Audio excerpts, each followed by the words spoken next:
for the dream start.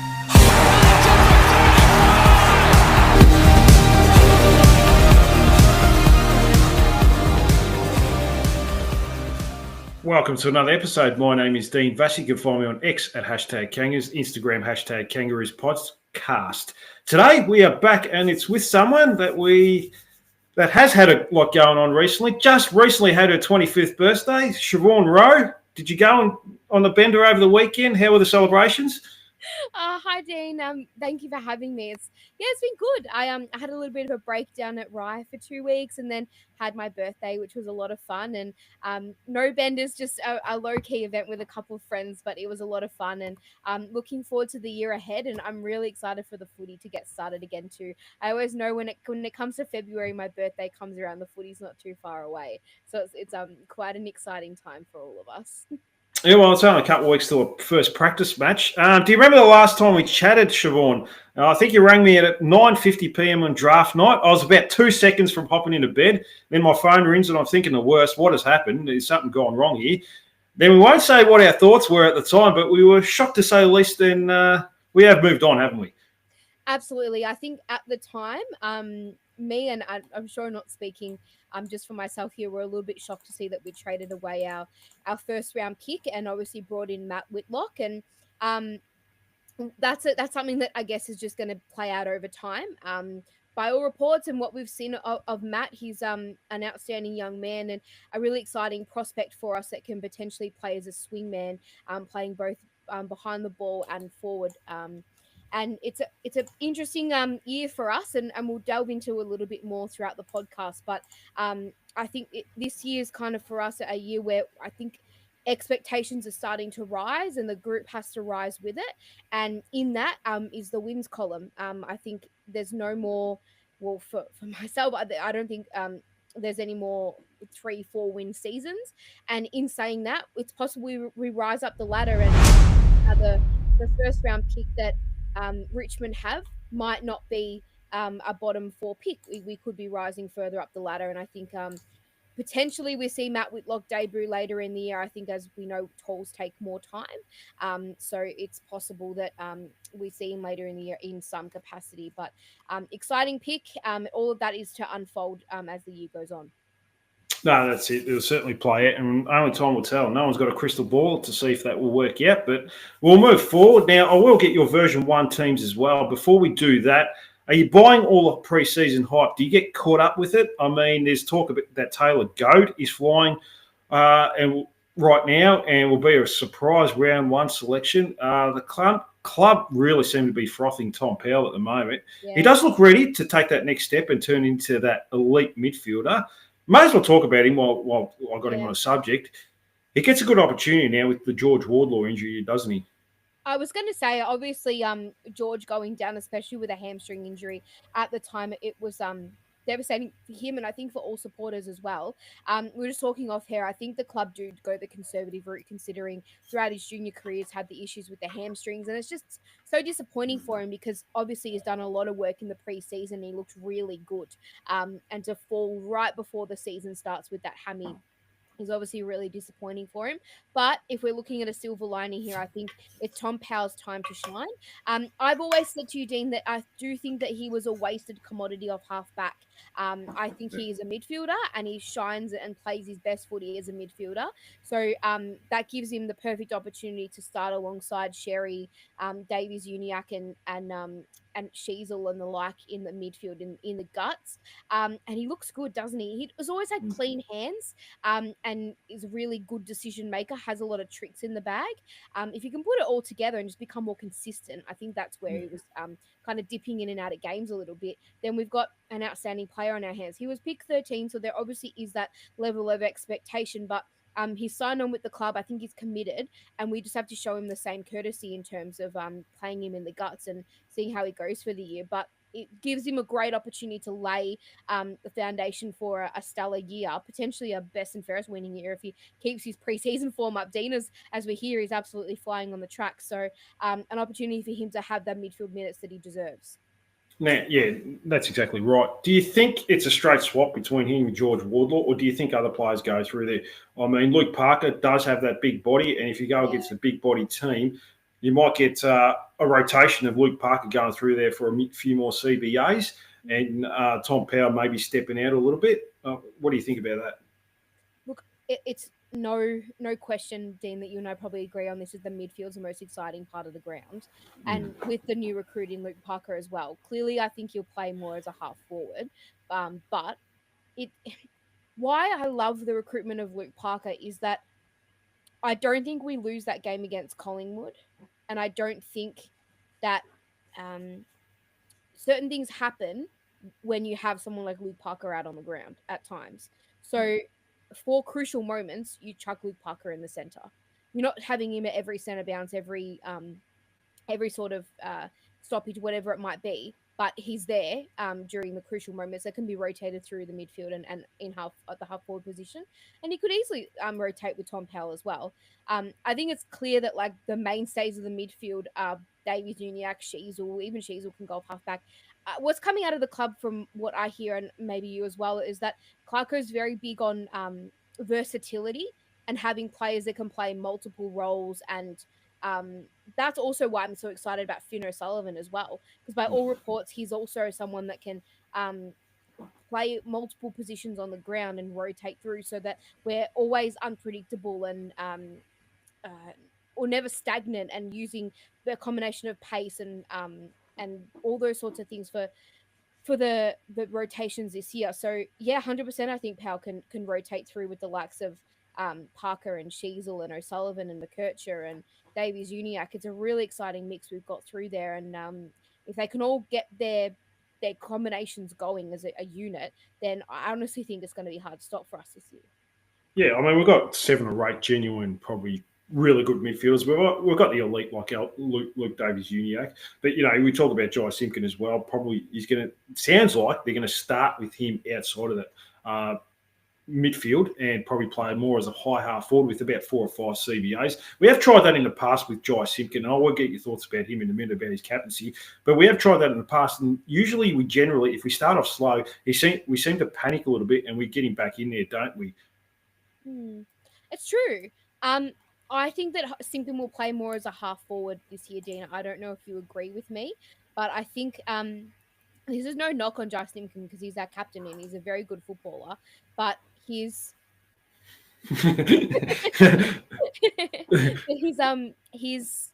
disposal at times can let him down. So I think having him off half forward is not a bad idea. I definitely think he'll get midfield minutes, and he deserves those midfield minutes. He's the captain; he can kind of stamp his authority on the game.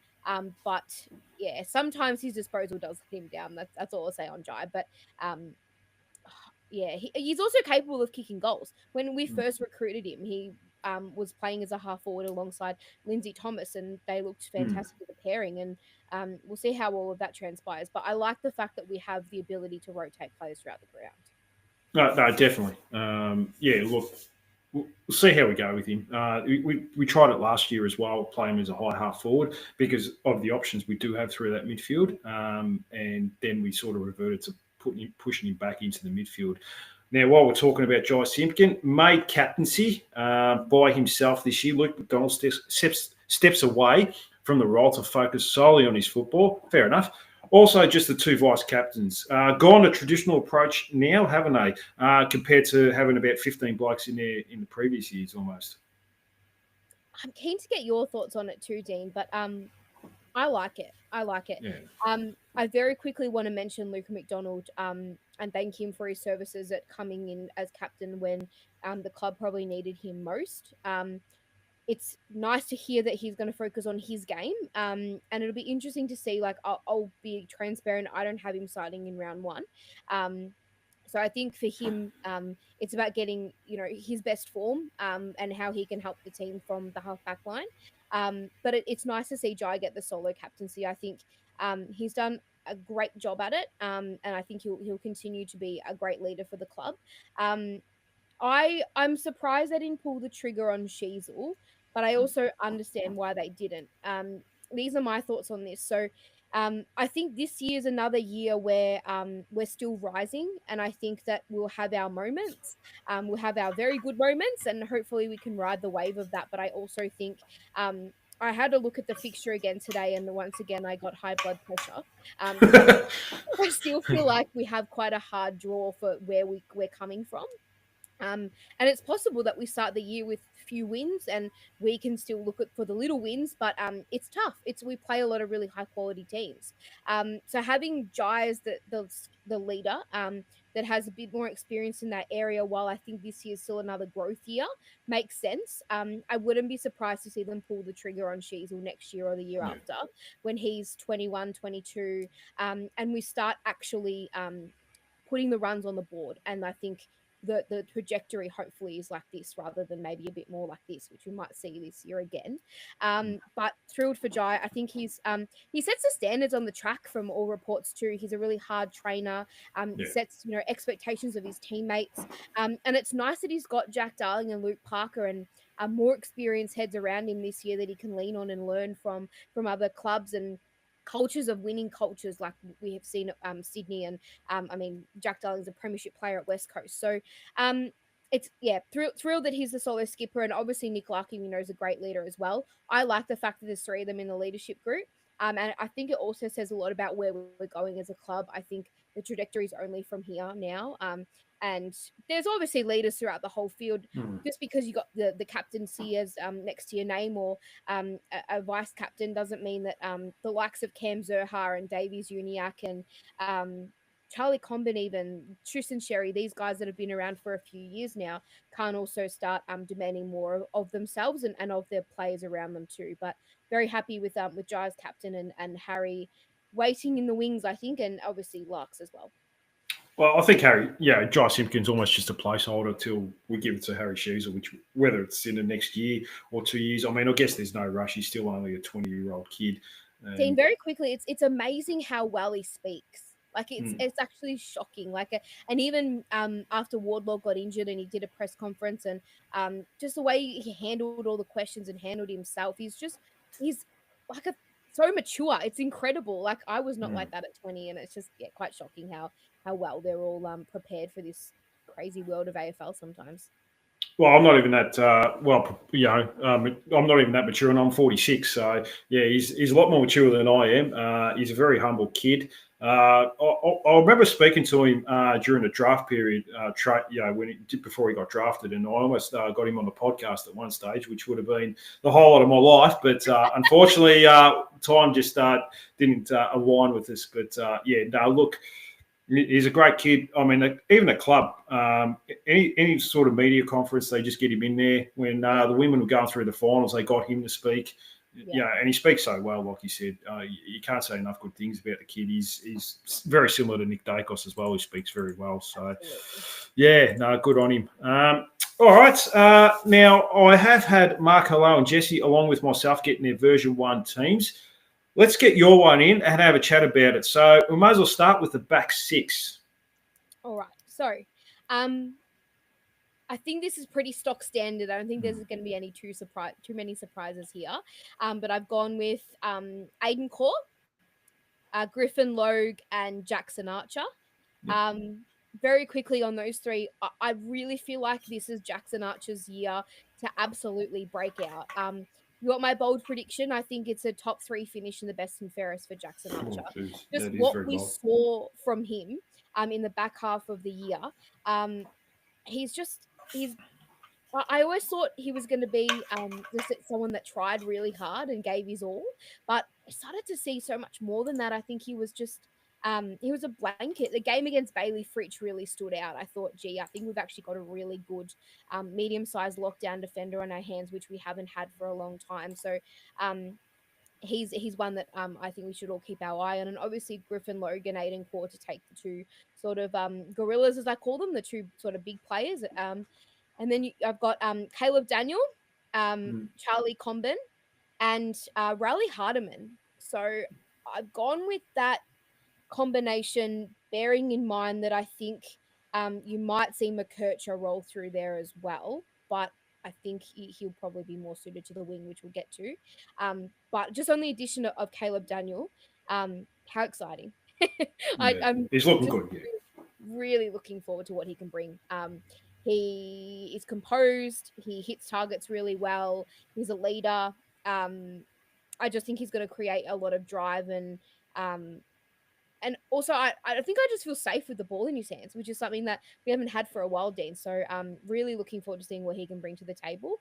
And obviously, Chom, it'll be really interesting to see how the year plays out, whether or not Clarkson bites the bullet and plays him forward or keeps him back. But what he showed in the back half of last year and the whole year for that matter was phenomenal. So really looking forward to seeing how he goes and whether or not it's more Logan Core that take the Mackay Kerno types or whether it's Kerno that whether it's Combin that does that and whether or not we use him more as an interceptor, how that all plays out. And I'm really bullish on Riley Hardiman. Obviously, Josh Goder's in the mix there once he's back from his Achilles injury. I think it's between those two for that spot, and obviously Luke McDonald as well, depending on how we line up for round one. But I just loved what we saw from him, and I feel like he was hard done by. I really feel like he probably shouldn't have been dropped when he did because he's a kid and he'll make errors. But the upside for him with his speed and his disposal was really impressive, and some of his decision making at time as well, which you need off half back, was impressive. So looking forward to see how he goes. Yeah, he reminds me. Like I've only seen a small sample size, but he reminds me a little bit of Grant Birchall. Just good user of the ball. Can intercept if he has to. Really tough, and it looks like he's put on a lot of size. So I've got him in my back. You've got the exact same back six as me at the moment. So yeah, I've got him in it. Yeah, well, that's exactly right. That's what I say. So yeah, like you said, Goda looks okay from all reports. Going through pre-season pretty well, so he should be ready by round one. So he's certainly in the mix as well. And yeah, we'll talk about Luke McDonald a little bit later on when you finish your team. All right, let's go to the wingers. So I've got Bailey Scott off one, Colby McKercher off the other, and I got Harry Sheezel in the centre. So okay, yeah, nice. That's how I kind of structure it. But I think Bailey Scott and Colby McKercher are the two ones that I think are as clear as day, Dean. Bailey Scott, he's a winger. Don't play him anywhere else. I think we had this argument a few times at the beginning of last year why he was getting moved around, but he is a very, very good player for a reason. Got good speed.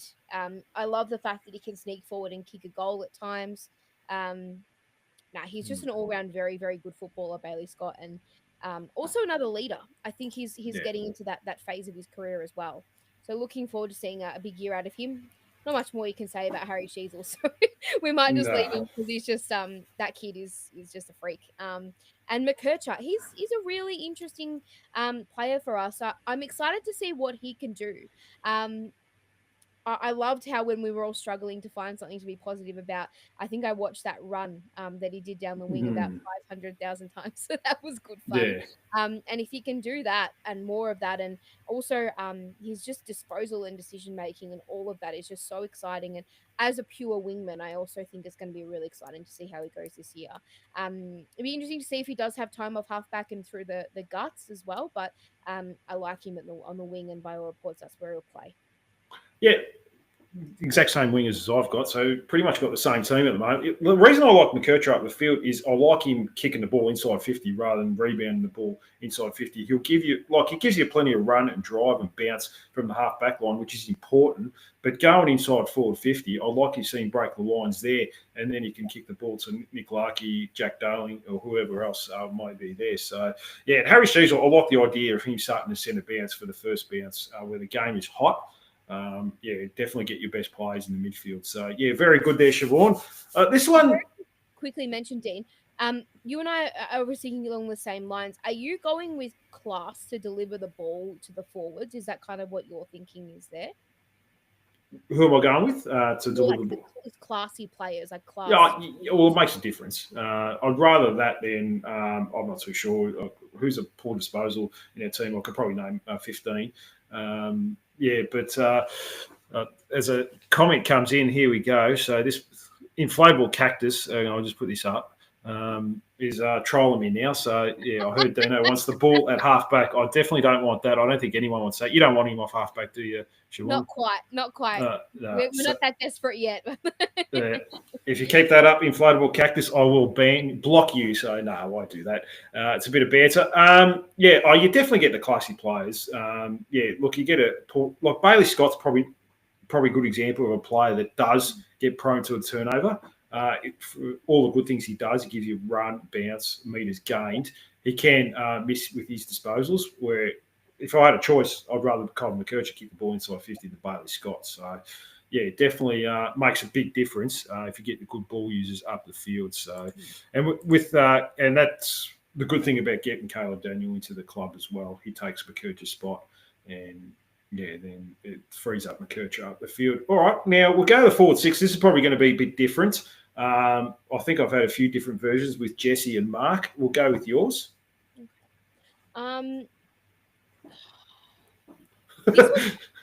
This was really hard. I know we always come in here and laugh and say we have a lot of half forwards, but this was very tricky. I've gone with Simpkin, Larkey, Luke Parker, Paul Curtis, Jack Darling to start round 1, but this is a moving feast. Cam Zurha. Okay. Have you got Nick Larkey there? Yeah, so I've got Simpkin, Larkey, Curtis, Darling, Zurha. Okay. Nick Larkey at kind of the half forward line. Yeah, okay. No, fair enough. Yeah, no, that's pretty standard. Are you worried about not having that small forward in there? Just the high pressuring small forward.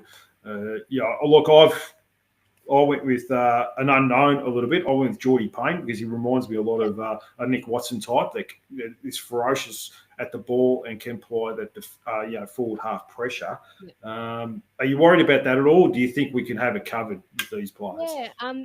So looking forward a little bit on the interchange, I've got Robert Hansen Jr. So I think it's very likely that he starts at some point comes into the if not round 1, I do have him on the interchange for round 1. So he's probably the small forward I'd go with.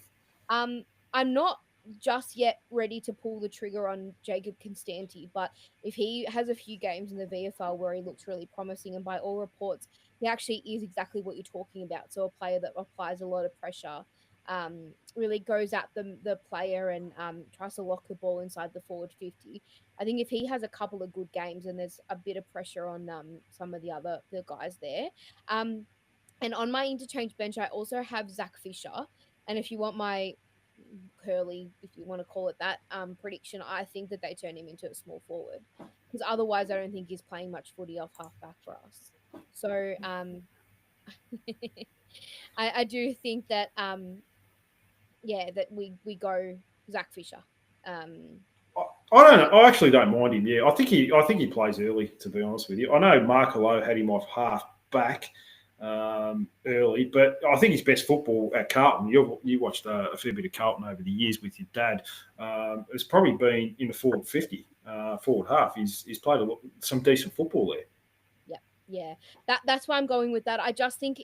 I don't know if you agree with me. I totally respect where Mark's coming from too, but I think if he's not playing off half back, which I don't see a spot for him, and I think again his disposal lets him down at times, and you just can't afford to be mucking around with the footy off half back. You just can't, because it just results in a goal to the opposition, and that cooks your team. So I think they potentially go down that path. That's just my thought, but I do agree that we've said this a lot, that we need to have a small forward in the team, and that's where we've been lacking, being able to lock the ball inside 50. Paul Curtis is an absolute jet, and I also think he's going to have a very big year, but he's not your player that's going to lock the ball in and pressure relentlessly. He's a good eye in front of goal, and he's a great mark and all of that for his size, but when you want that, I just think Robert Hansen Jr. as well really looked good at the latter part of last year. So maybe he rises again and continues his good form. You never know. Well, we certainly hope so. Now, the problem, I didn't have Robert Hansen Jr., and apparently they've been working very hard with him over the off season is his forward half pressure. Do you know how many forward 50 tackles he laid last year in the 7 games he played? I'm scared to know because I've got him in there for round 1, so we'll see. I don't think there would have been a lot of them, though, Dean. Just one. So, yeah, so that's something he's got to work on. That's why I prefer maybe Constanti or Geordie Payne. I think it's, look, I don't know, this is my opinion, but I think it's one of the most important positions on the ground now is that small, ferocious, relentless half forward or forward pocket type of player that can, lay those tackles because it is a forward half game this day and age. If you have the ball in the forward half, which makes sense, the opposition can't score and you probably win more games than you lose. It's true. Absolutely, it's true. I think Richmond won a premiership off that model, Dean. That they really only had Lynch and Revolt and the rest of the smalls in Castagna and Baker and all those guys did the work. So I think that the game hasn't changed too much. So you're probably right, and I think maybe that might be why at times we haven't kicked a winning score. So that model could be what wins us games. Patrick Allwood is chiming in. He said good call with a small forward. It might be on the bench, as Miss Rose suggests. He's on Robert Hanson Jr. too. Inflatable Cactus said, you better all not disrespect the Tucker. Jesus. I won't be. I promise you I won't be. And I'm not so sure Pat was talking about surely his flexibility to play both back and forward is the reason he will play. I think he's talking about Zach Fisher potentially there. Oh, yeah, okay, yeah. I thought maybe Cameron Zurha, so yeah, but no, I guess not. So who you got as your Ruckman, Ruck Rover? So I've gone with Tristan Sherry, and oh God, it's just so funny. This time last year, I was expressing how devastated I was about Goldie, which I'm still obviously sad he didn't finish up as a Roo. But I was pooping my pants a little bit about how we'd survive with Tristan Sherry as our sole ruckman. And he just comes out and becomes what should have been the All-Australian ruckman and probably the best ruck in the game at the moment. So joke's on a lot of people, but joke's on me. So 12 months later, the guy's just a gun. The guy is just a superstar. So I'm thrilled to have him ready to go for another year. I've actually got Tom Powell in that position now. I think when I originally did this before George Wardlaw got injured, I did have Wardlaw there. So I think it's, as we mentioned on the top of the show, it's Tom Powell's time to shine, and I think he will. And then obviously LDU, who's the how do I put it? Oh, it says you're not being recorded at the moment. Is that right? Oh, no, keep going. I think you're right. Not too sure. Yeah, I can hear you. So, yeah, maybe you keep going. I think you're right. But maybe someone should just give us a wave and just let us know if Siobhan is still getting recorded. We'll keep going anyway. What we're talking about, I'm completely lost. So. LDU, that's okay. LDU. So LDU is the prime mover. He's the star of the midfield, and I'm sure we'll chat about him a little bit later. But hopefully, he is going to be the star of the midfield for years and years and years to come. But he's clearly the mover and shaker in the midfield alongside Harry Sheezel. No, definitely will be. So, yeah, pretty similar to most people. Patrick always says all good with everything. So that's good. So, well, I mean, pretty standard now. I think Wardlaw you probably would have had. But, yeah, some Patrick always come in, some low data image. But, okay, yeah, you are a bit blurry there, Siobhan. But I thought my eyes were going there for a second. But, no, that's all good. That makes sense to get Powell in for Wardlaw. All right. I think you started the interchange bench. You named who did you name? You named Fisher. Who else you got on there? So I've got Robert Hanson Jr., Zach Fisher, who I think will be played as a small forward. I've got Finn O'Sullivan starting on the bench, not as the sub, starting on the bench and definitely getting involved in the game very early on as the interchange player there. Really, really excited to see what he does in his first year. I'm also excited to see where he plays, Dean. There's so much excitement around this kid, and I just cannot wait to see what he produces. We spoke a little bit earlier about flexibility and versatility, and I think that's what he brings as well. He's got speed, he's got class. By all reports, he's a mini LDU, and when you're playing alongside him, especially if you've got two of them, it's pretty exciting stuff. He's got pace, he's got smarts, all of those things combined. If you can have a year even in the realm of Harry Sheezel's first year, I'm not to put too much pressure on him, but it'll be really exciting to see what he brings. And I do think he starts round one. Where it is, I don't know. That's why I've got him on the interchange, because they don't pay me enough big bucks to decide where he can start on the ground. But I can't wait to see what our number 2 pick does. And I think he's a real possibility to take out the Rising Star as well. I think he'll play a lot of games for us too, if you want my honest opinion. So that's exciting stuff. The last spot on the interchange bench was really hard to pick. I was deciding between two players, and those two players are Will Phillips and Eddie Ford.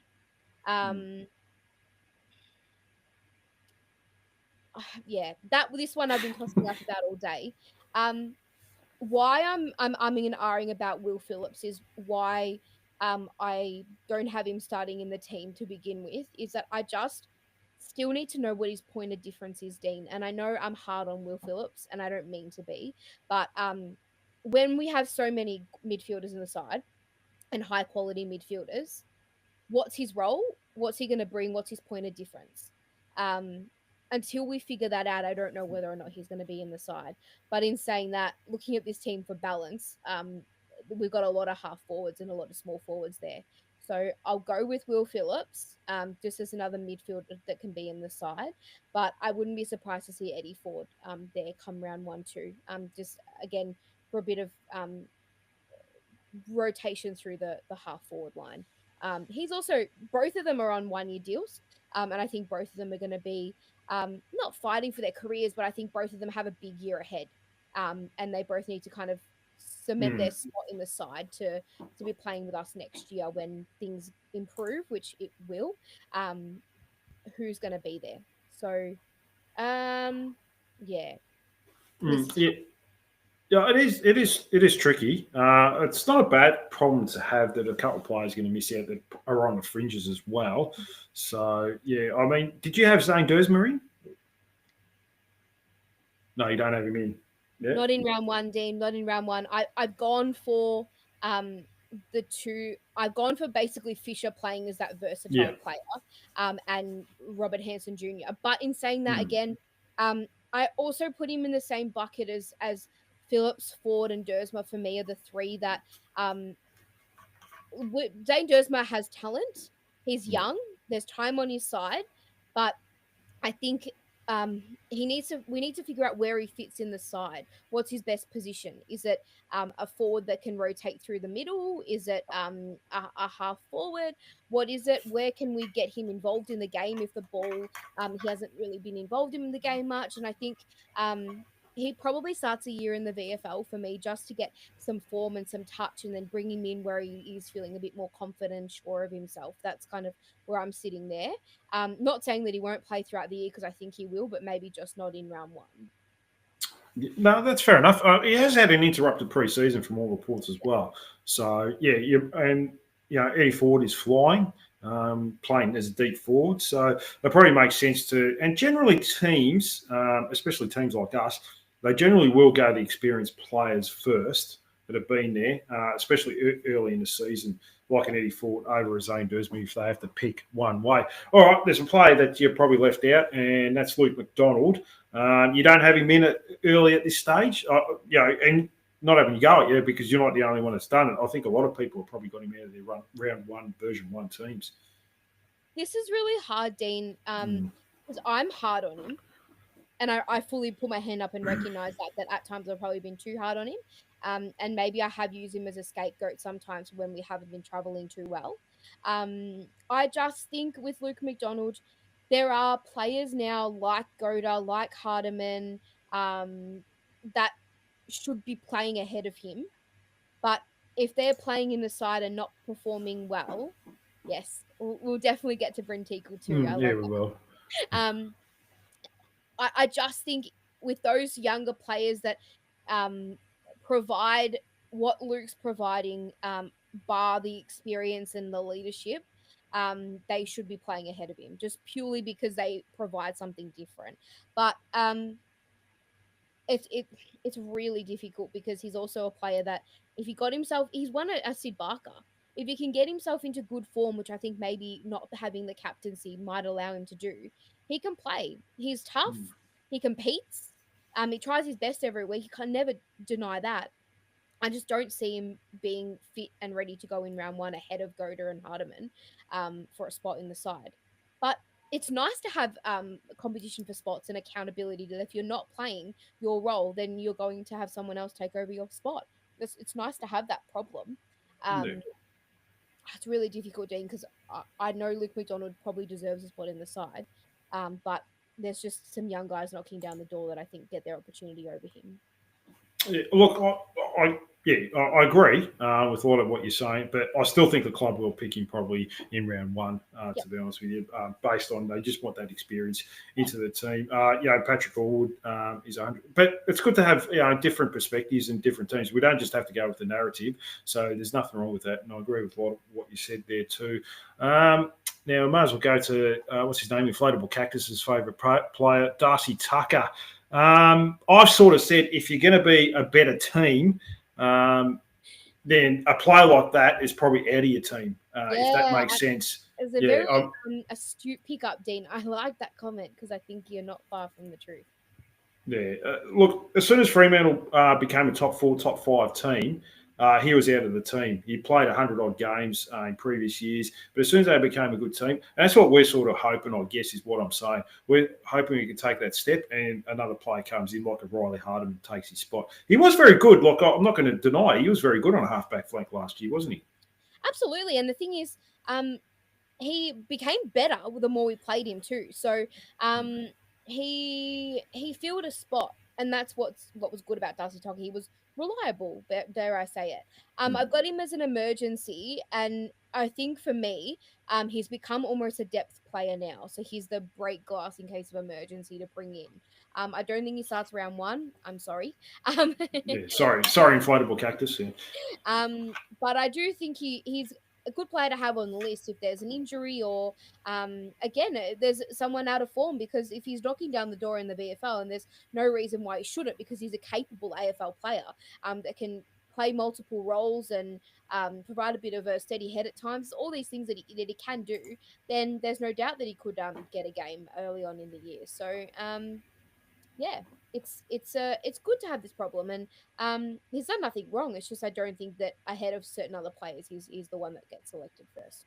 Well, Patrick Allwood has come in and say he will play early and need to be forced out. So yeah, everyone's high on Darcy Tucker. Remember this time last year, all the players were absolutely frothing and absolutely glazing over the 24 preseason.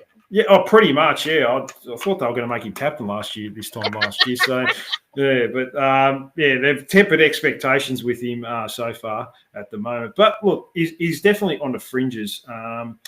We didn't talk about Bryn Teakle, did we? Now, the reason I mentioned him is that he's probably that second ruckman.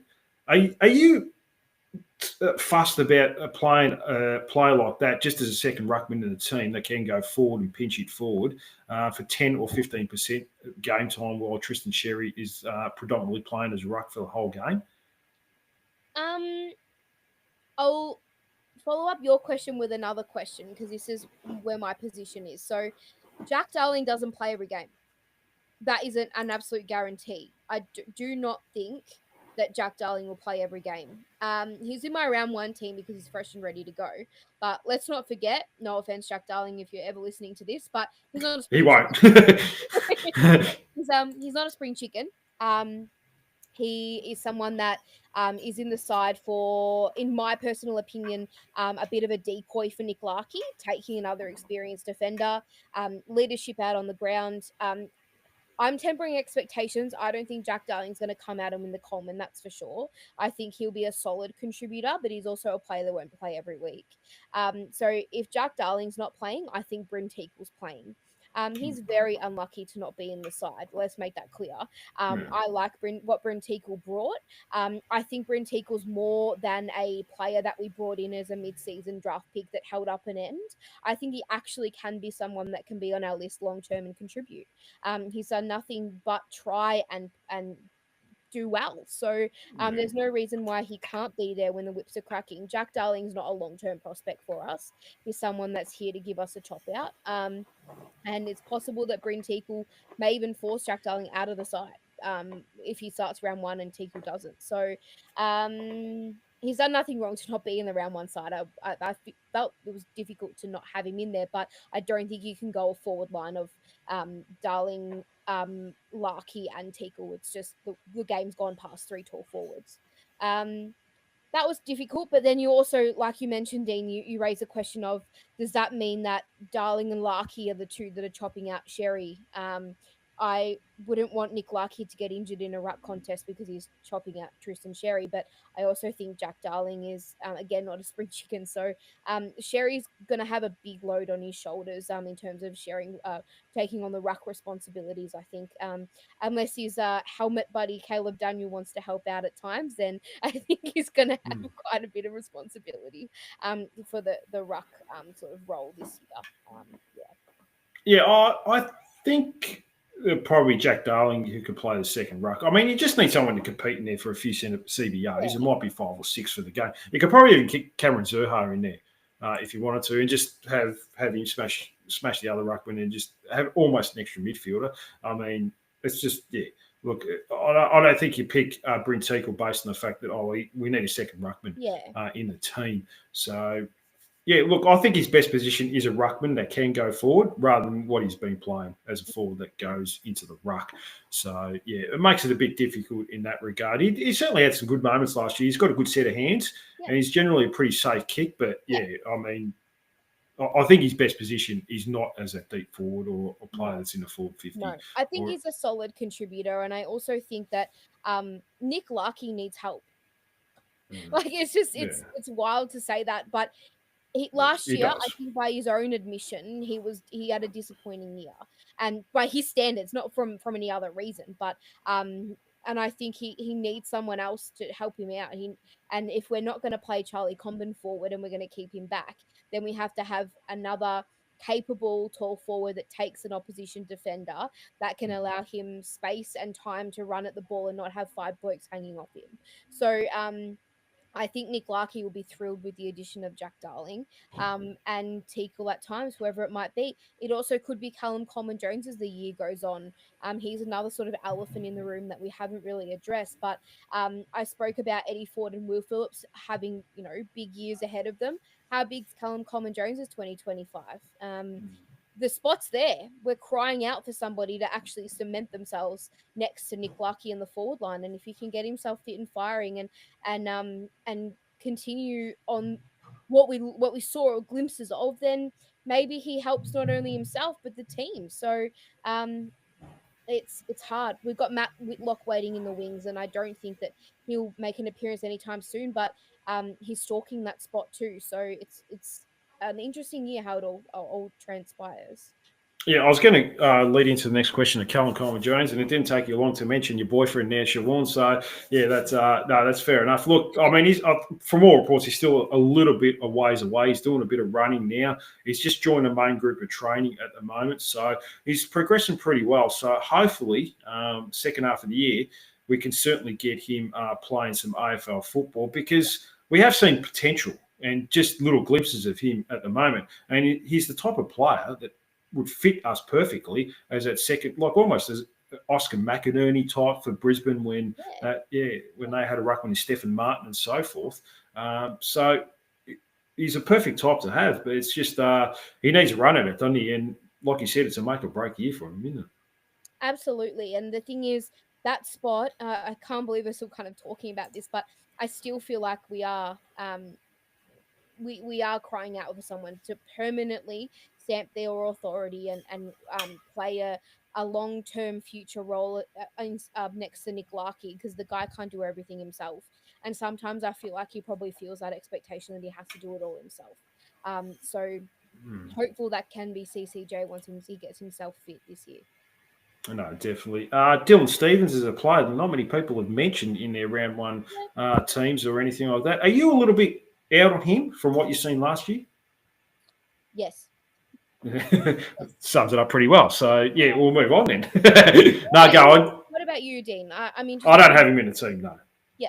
Is there a reason? Is there players ahead of him, or you think that? Yeah, there is. Work on his game? No, there is players ahead of him. McKercher and Bailey Scott, a couple good wingers. If you're going to have Finn O'Sullivan, Zach Fisher can certainly play through there as well. As your screen's gone blank there, Siobhan, but I think you're still there. There you go. Yeah, you're gone. You've come back. I think players have just gone ahead of him, to be honest with you. I didn't see enough there last year to suggest that, he's going to be a regular, player in the team, I guess, is what I'm saying. I don't know. I mean, there's a little bit there. I think his best work was when he played as a sub because he's actually a very fit player. Yeah. When he came on against the D's, I thought he had a big contribution then, and I also thought the same thing. I thought, okay, maybe he's someone that you can bring on to get a burst of speed and a bit of injection in the game. And I agree with Pat Ale there that he's still young, but he's a depth player until he can kind of grab that spot. And don't forget, if he's come to North as a wingman, he's now competing against Bailey Scott, who I don't think will be moved from that spot unless he's injured. And then Colby McKercher's the next, what I think was going to be the next sort of young gun of the club. So it's very hard to move those two from that position. And if you can't be flexible and adaptable, I think that's the theme of the preseason, then you won't be playing as much as, you want to be. No, definitely. I guess if Charlie Coleman does go forward, maybe one of the Dawson boys. Will Dawson's had an interrupted preseason with his AC joint. I think he might have an operation on that. But Callum Dawson is a type of player, never seems to do anything wrong. He's a no-frills player, but he can play a role in that back line, can't he? I had the words Callum Dawson scribbled down. I can see that, yeah.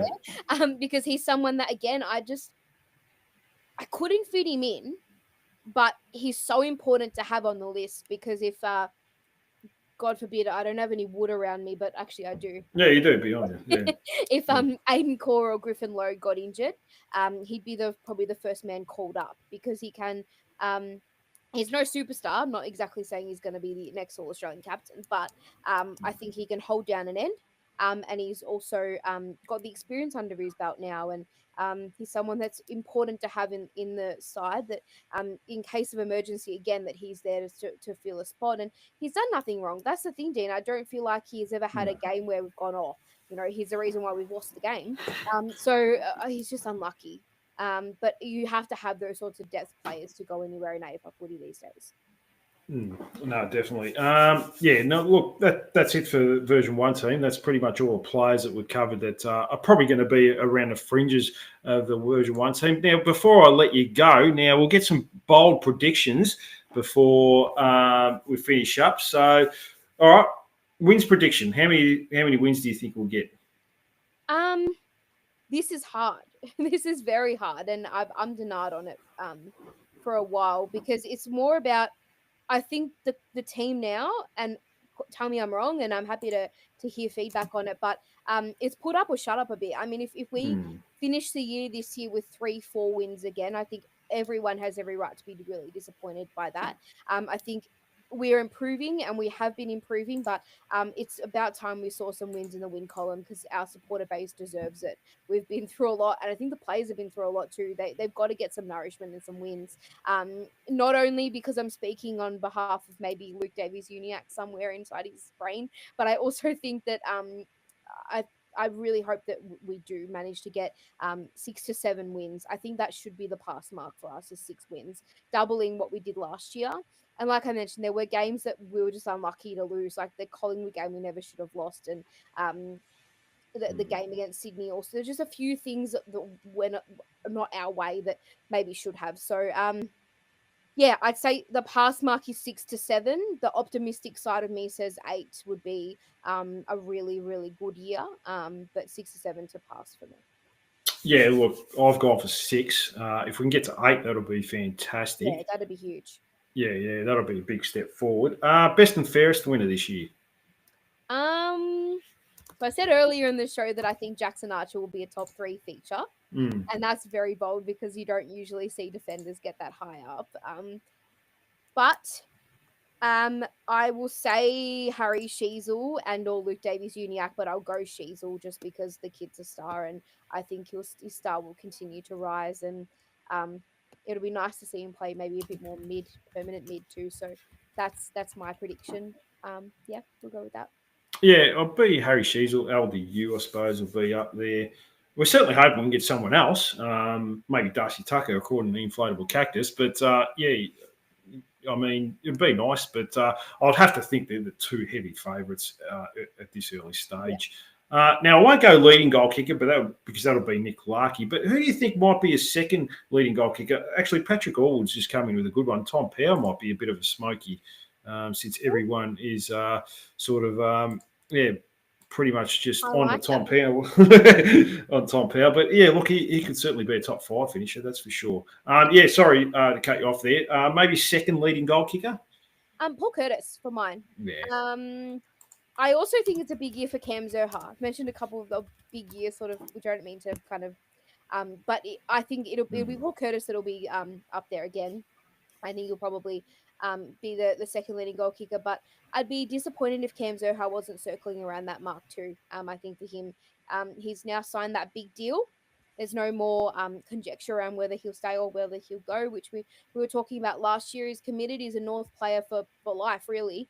So this year he's got to really maybe not repay us, but if he's going to be committed, then he's got to put the results on the board too. So I'll go Paul Curtis with a Cam Zurhaar close second. Yeah, I mean, we didn't mention Cameron Zurhaar much. I mean, Jesse's a little bit out on him because he didn't even put him in his version 1 team. So I guess, look, it's all good and well. He signed a 5-year deal. He's going to be a Roo for life. But, yeah, we really want him to take that next step. And I guess, do you think, every year we seem to have the same conversation with him. Yeah. Maybe we're going to push him into the midfield a little bit this year or something like that. But his best work's inside forward 50. And, yeah, he has proven in certain patches that he is a good second, third forward for Nick Larkey, but he needs help too. He needs that second forward, doesn't he? Yeah, and I think we'll give up on the Cam Zurhaar midfield experiment because we've got enough options there now too. So I think it's probably a waste of time. At times he was exciting when you put him in there for a burst, and I'm sure that'll happen throughout the year. But his best work's inside 50, and I think he stays there. I think for Cam Zurhaar, yes, I've given him a pass a couple of times because I thought it's just him and Larkey down there. But with Curtis, with Darling, with Luke Parker chopping out now, I think too. With Simpkin, I reckon will be quite a big factor in the half forward line too. Zurhaar has to step up and kick more goals. That's as simple as that. I think his last few years have been disappointing. I don't know whether or not the contract conjecture, all of that, had any sort of bearing on last year, but you saw the game against Melbourne as well. He almost won that himself just through lifting at times, and it's a big year for him because I think he's getting on in age now. He's a leader, and I don't want to have the same conversation in 12 months with you, Dean, where we're saying, another year for Cam Zurhaar to improve. He should be improving and starting to be a real force that is in the best players every week. So yeah, it'll be an interesting year for him. He looks fit and he looks good. So let's see if that can translate on field. No, it definitely does. From just looking at him pre-season, but if we want to take the next step, like you said, then he's got to be a player that's really got to step up and kick 30 or 40 plus goals with a few goal assists as well. Bold prediction there. I think you might have mentioned this, but you went Jackson Archer third best and fairest. Yeah, that can be my bold prediction. It's not really a bold prediction, but I think it is a little bit, yeah. Yeah, I'd say that. I think Tristan Sherry will be the All-Australian ruckman. He has to be. I think his form will continue and he'll keep spiking. I think Finn O'Sullivan might win the Rising Star. You can call that bold if you like, but I'd say Jackson Archer third in the BNF would be my boldest prediction that I've got. Yeah, I think it's an exciting year. Well, Tristan Sherry is definitely a possibility to win the best and fairest. We didn't even mention him. We almost bypassed him See, midfielders get all the credit for everything, don't they? They win all the Brownlows every year. So no one else wins it. So that's how it goes. Now I do like that one. So we'll see how that plays out. Jackson Archer did take a big step last year.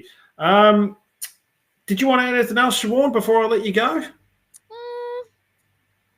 Not really, Dean. I think the other. Thanks, Pat. I think the other thing, obviously, LDU, I think, is the big talking point this week, and Clarko's comments around that. I'd be interested in your thoughts on what you made of that sort of commentary from him, whether or not he was almost calling his bluff a little bit, or how you saw that. Not much to it. He's just saying, no, I hope he resigns. Look, I think it's going to be one of those things that he's going to see how we start the year and see how everything's going. At the end of the day, he is a restricted free agent, so he can match any offer that any club offers. The good news I heard during the week was Collingwood are very tight on salary cap space. That was one club that was probably going to concern me if they had salary cap space and they could make a play for him. Yep. I think St Kilda and Essendon is just too much of a sideways move. There's no point going to one of those clubs. You're not going anywhere. They're clubs that are just stuck in that mid-table. You may as well stay at North if you're going to do that. It's actually made me more confident that he is going to stay now. Look, I mean, a lot of players are talking. Sheasel, Simpkin are sort of saying, he's going to resign. Yeah. But he just wants to make sure. We'll see how we go. But he's a restricted free agent. We can match any offer. And if he really wants to leave, then they have to force a trade. So, and generally players, you don't have to force a trade. They can stay and, they still get paid a lot of money. So, and I think he wants to stay. So, I'm pretty confident he will stay. Are you confident? I am. I think he loves the club. I think it'd be really silly for him to come out twice to news outlets and say he loves the club and wants to stay and then not do it, if that makes sense. Of course. But I don't want this story to overshadow what's a really exciting season for us. I think that's where my concern lies, that it's pre-season and we've already got so many stories coming out and every second news story on North is about that. And the only way to stop that is for him to sign fairly early on in the year. And I also just think it would give everyone a boost. It'll give everyone something to cheer about and be excited about. So I'm not thinking about it too much, but I don't like that that's the news story around us and not the excitement of having, Fino Sullivan potentially debut and all these exciting things happening. So we'll see how it plays out. I also think it won't be early on in the year. I think he wants to see how we go.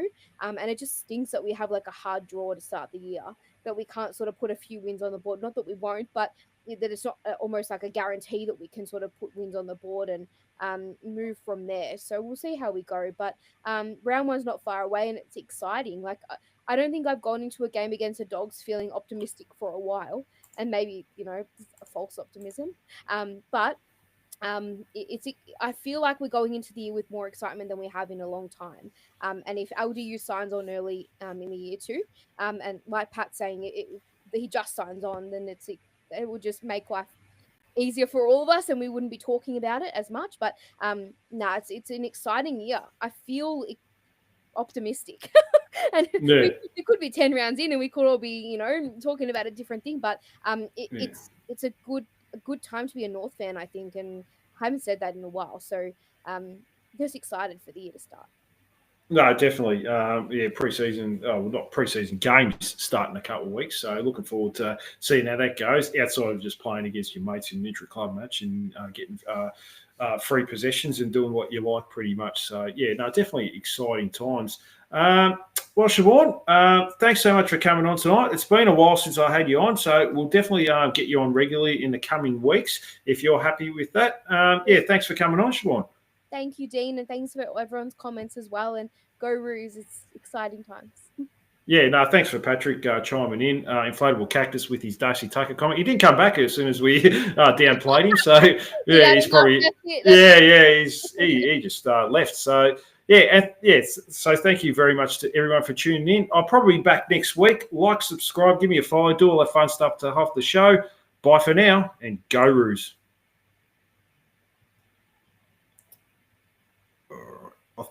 We're out, Siobhan. No, thanks for coming on, mate.